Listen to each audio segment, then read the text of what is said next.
Hey, welcome everybody. Today we're going to talk about the bonus annuity Roth trap that I've seen a lot of advisors and agents seem to want to push as a good strategy. And although I have my own opinions on it, what we're going to do is we're going to unpack, I guess, what things you need to be aware of. Obviously, there's going to be a little bit of bias here because I personally just don't like um, the planning and methodology around it. But I guess I could see in certain situations where it fits if you set the proper expectation, which is important, right? So, if I set a proper expectation of a fairly low return and the client's okay with that for that level of safety, then I guess it could work. But let's kind of hop into what it is. In what it's designed to do. So essentially, I'm going to give you an example here, and there's lots of different products out there, but I'm going to use this example of a 20% bonus. Okay, so the thought and methodology is this: if you go and pitch a client on a Roth conversion using a bonus annuity, the pitch is you either do a Roth conversion now or after, and we're going to talk about that, and the bonus basically pays for that conversion, right? So if I Roth converted $100,000 and it went down to 80,000 and I put a bonus on there, then I would be basically back to where I was. And I wouldn't have to worry about that visual kind of psychological trap in your brain, or hurdle, I should say, that, oh, I'm less money now, even though technically, you got to owe the government anyway. So what we're going to go through is kind of the pitch and then what I do and do not like about it. Okay. So, first thing is, let's talk about the pitch. So, you put the IRA in and then the bonus pays the taxes, right? So, as an example here, I'm going to use 500,000 inside of this, and I'm going to let's see if I can put my laser pointer on. Here we go. So, I have 500,000. I'm going to put it into an annuity, and now I have 600,000, and then I'm going to do a conversion. And let's say that the conversion, the tax bill is $100,000 or less. In this case, it wouldn't be because that's a lot of money. But let's just, for the sake of argument, say that it was. Okay. Now you have $500,000 in there still, and it's almost like you never paid the taxes. But the problem is you did. And we're going to talk about one way that I've heard somebody do it, which is you put the money in first and then you do the conversion. Which, if you're going to do anything like this, you would do the conversion first and then bonus the Roth money, because then you're not claiming as much on your AGI. So this sounds good, sounds clean, but we're going to kind of talk about these 5 core areas. Okay. So here's the first one that you have to be careful of. So when you're doing these conversions, you have to be careful that you're working with an index, and we're using index annuities here. So you have to be careful that you're working with an index annuity company that allows the tax payment to be paid that when if it's over 10%. So most of these contracts have a 10% free withdrawal feature, right? So if my taxes that I owe are 20 or 25% or 30%, whatever your effective tax rate is, well, now all of a sudden, what you have to be careful of is the penalties you're going to pay to try to do the conversion. Because now all of a sudden, anything over 10%, guess what? You're going to go pay a penalty on that. So there are a couple annuity companies out there that are what we call Roth friendly, where they will waive that. So that's the very first thing you have to be careful of. As you can see here in this example, you could be stuck paying some pretty nasty penalties. And then you have to factor in, if I'm paying a penalty, well, now how much do I need to take out? And you end up taking out way more, because then you have to factor in penalties. It's kind of a nasty situation. I've seen agents and advisors fall prey to that. Next, so the bonus being taxable income. So this is one that there's really no excuse for. Okay. So I basically, what I heard the other day from an agent was that he puts the money in first, then bonuses it, and the client never feels the pain from a psychological standpoint, which I guess if the math and the taxes that were owed made out, um, you're correct. The client never actually saw their account value drop below what was in their pre-tax. The problem is when you have this, and I'm using an example here, when you have this $500,000 and you're getting this 20% bonus on it, and now you have an account value of 600,000, that entire 600,000 is now taxable on the conversion, right?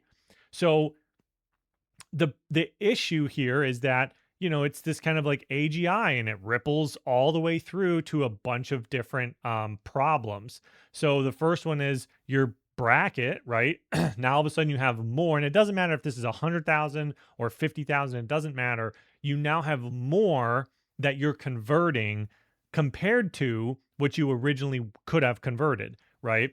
The end result is the same. If I convert before or if I convert after, the math makes out to where the bonus puts me in the exact same spot.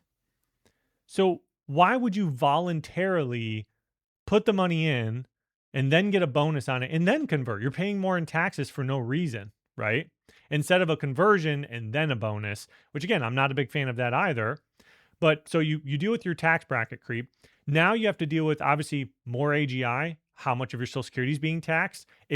Were you maybe at 70% of your Social Security before, and then this brought you all the way up to the max at 85%? I think is what the max is. You have to be careful of the net income investment tax. So that's another 3.8% that can be tacked on, depending on obviously other income sources. Like if you have like a brokerage account or other interest coming in. Another one is your Medicare IRMA surcharges, right?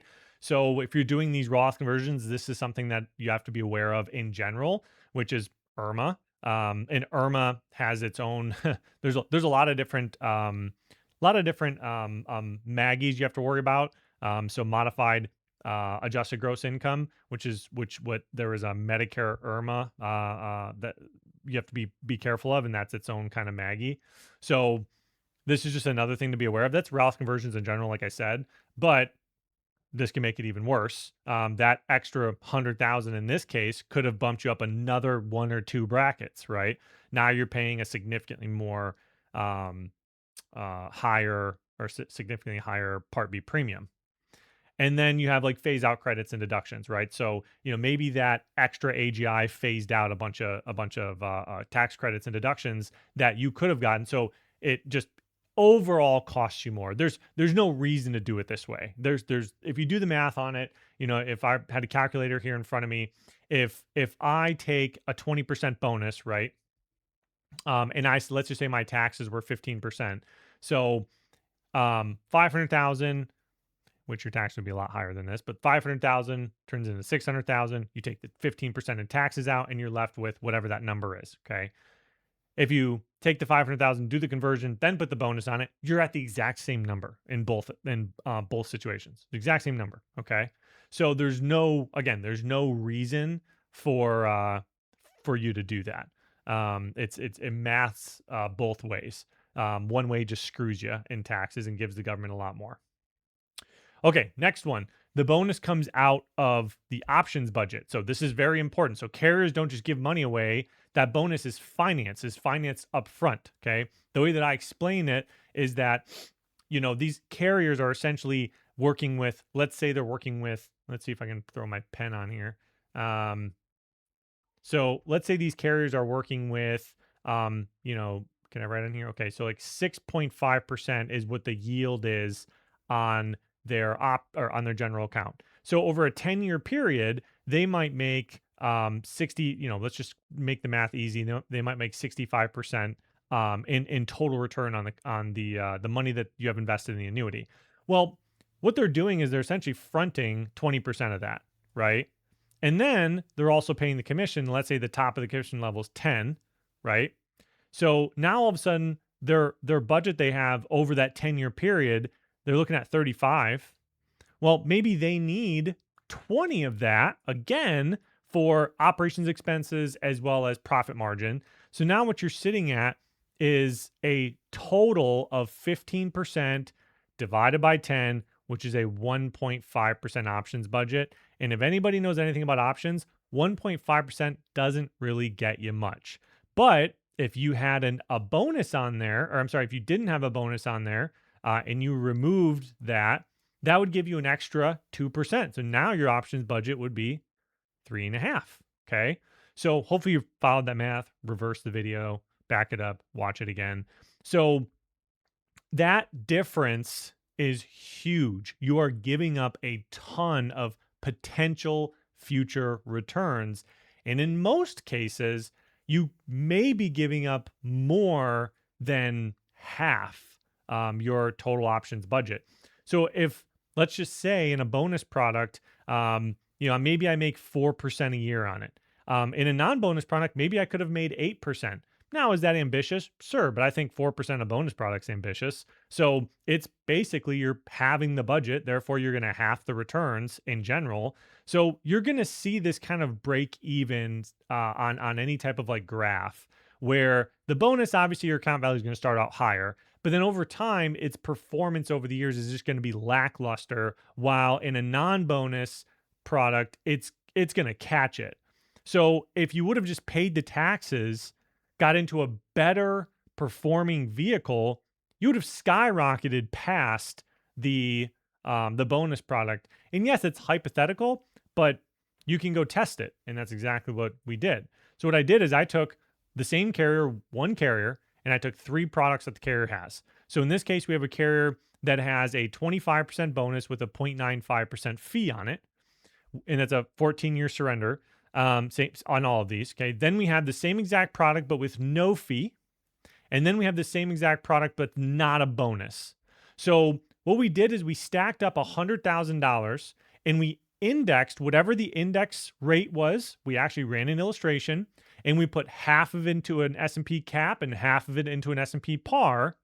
And then we ran the illustration. What we found that over the next 10 years, even though these are 14-year products, but over the next 10, okay, in the top bonus with the fee, you'd have 171,000 in there. By the way, don't think that would ever happen, but that's how it illustrated. On a bonus without a fee, you'd have 176. So even though the bonus was lower, it's that fee drag each year that it didn't have allowed it to actually have a better performance. And then now with no fee and no bonus, now you have a much higher cap and a much higher par, and it completely pulled away over that 10-year period, right? So with that big bonus finishing last, $24,000 behind, and you can get a better par and a better cap and probably be here within 10. Whereas in this one, it's 14 and this one is 14. You could walk away after 10, right? Now, is this ambitious? Do I think that it actually is going to double the money over a 10-year period? I think with current rates, it could, but it's probably not going to happen in most products. We definitely have some that are on their way, but I'm just giving you the illustrated rate. I'm not saying that it's actually going to do that. And then there's something in here that is not being discussed. And you can see actually on this graph, kind of breaks even right around this 7-year mark. And then that performance product, which is in gold, really starts to take off. And if it was continuing on, it'd be wider and wider gap over time. But here's the big thing is that in that illustration, we're assuming the rate integrity are similar. We're assuming rate integrity similarities between the 3 products. There won't be, because it is known in our industry that bonus products have issues, and the issues that they have are not only with lacking performance, but with lacking rate integrity. And it's more than just the difference between the options budget. It's the fact that options pricing, when you're dealing with a lower budget, it makes that rate sway more versus a higher budget. You're able to eat a little bit of those options pricing differences. And also, there's little tiny costs on the back end that people don't understand. Like in a bonus product, if somebody dies in a week or a week later, they got to pay all that out. That's a cost internally they have to make sure they're planning on. These bonus recovery, that's only if you surrender it, but it's not for people that pass away. So they have to build in that mortality percentage, which then has to come out of that product somewhere. So knowing that the renewal rate will be worse in bonus products and better in non-bonus products, it actually makes this slide probably this being pretty conservative on at least when we're looking at the gaps between them, right? The gap would be much wider and the break even would be much earlier. Okay. Okay. Obviously, flaw number 4 here is the lockup period. So most bonus products are going to be 10 to 14-year lockups. This is a liquidity issue, right? We have market opportunity that you're not going to be able to participate much in. You're going to see different product developments during that time, and the client's just stuck. Not only are they stuck, but they're stuck way worse than we've seen previously because now we have bonus products with full bonus recoveries, meaning you can't get out for pretty much forever, right? For the first let's say on a 10-year product, the first 4 years are probably 100% bonus recovery. And then it goes 90, 80, 70, 60, and it's just this huge cost. Then you have surrender penalties on top of that. And in some cases, you might have interest rate recovery, which is a whole nother ball game where they actually take part of your interest. Before you know it, I mean, you try to get out of these over a 3-4 year period, you're going to pay 30% in penalties overall, right? So I'm not a fan of those long lock-in periods as well, especially not on performance products because you're putting way too much um, trust in that renewal rate integrity on that carrier. Okay. And then one of the last ones here, the math just rarely works out, right? So, you're going to put somebody into a product, they're going to get this bonus, this 20%, whatever it is, right? But the conversion normally costs more than that. It's very rare that somebody's actually converting at 12%, and especially an effective rate around 12%. It's going to be higher than that. You're going to have to take state tax into consideration. In some states like New Jersey, and I think like Massachusetts and maybe some other ones, they have like a progressive tax system on their state level, which is really weird. So you have to be careful of that as well. So this number the bonus doesn't actually end up covering the taxes that were owed regardless. And in most cases, if it does, was the bonus real? What was the conversion really? Was it really that impactful? Right? Like if we're talking, I converted $20,000. If somebody's income is that low, I always just would question what do they have in assets, right? Like, should we really worry about Roth conversions right now, or should we really worry about building out some better spending for them, right? I mean, it gets into a whole different ballgame I'm not going to get into, but in most cases, it doesn't even cover what is owed regardless, right? And that's only day one. Now, what about the next 9 years or the next 13 years you're in the product or whatever it is? So, lastly, here, the story on the left hand side, the bonus pays your conversion. It doesn't. You're paying the taxes. The bonus is not paying the taxes. You're still putting that on your tax return. It is still coming out. It is still on your AGI when you do it. Okay. It's not actually paying the taxes at all. It's just making your dollars look like they haven't paid the taxes, but you are. How many other things are being affected? Okay. You start with 20% more. Yes, sure. But then you're having your caps, halving, HALVED or HAL halved, halving, HALFING. Um, your caps and your pars, and also the renewal rate integrity is going to be much worse. So what did that 20% bonus cost you? Cost you a lot, right? Um, and again, it's just a really long term. Right now, there are some phenomenal products that you can look at in the 5 and the 7 year options with really good renewal rate integrity from the carriers, with really good pars, open caps, so not capped on equity indexes. And if you're somebody who is going to be exploring a bonus product and you're illustrating some crazy rate using some volatility controlled index, please don't. Please don't. Please make sure this is what I'm gonna leave you guys on. Please make sure that if you have a product with a bonus on it and you're illustrating it to the client, please make sure you are illustrating it conservatively, like 3 to 5%. Okay. That's probably what it will do. Okay. If you're looking at, but the illustration shows a UBS index or a Raven Pack or a Barclays or it's got S&P in the name, but it's not actually the S&P, or it's got NASDAQ in the name and it's not NASDAQ. Remember when one company fooled everybody with the Nasdaq Growth Index? Nope, that was not the Nasdaq. Okay, or no, it was QQQ. It was a QQQ Growth. People thought, oh, it's the QQQ. Nope, that word growth is what gotcha. It was not the QQQ. It was a volatility controlled index. So if you're illustrating those, please Google them. Please go and actually read the methodology. Please go and look at when it actually launched and went live and when, previous to its back tested date. When you pull it up, you're going to see two dates. Whichever one's further away is when it was back tested. Whichever one is recent, last 6 months, year, 2 years, three, that's when it went live. Sometimes they call it live or launch date. That's when that's real history. If you see that it's done, market was up 26% and it did 3, you might want to consider not using that index. But at back test 10, please don't. Okay? Your clients will love you if you don't. So I'm gonna leave you guys on that. Hopefully that made a lot of sense. If you guys have any questions, feel free to reach out. Support at theannuitygiants.com. Check us out, theannuitygiants.com, where we train agents independently, not an IMO, don't recruit. You can leave anytime. We like annuities. We just want to make sure people do them right. Have a blessed day.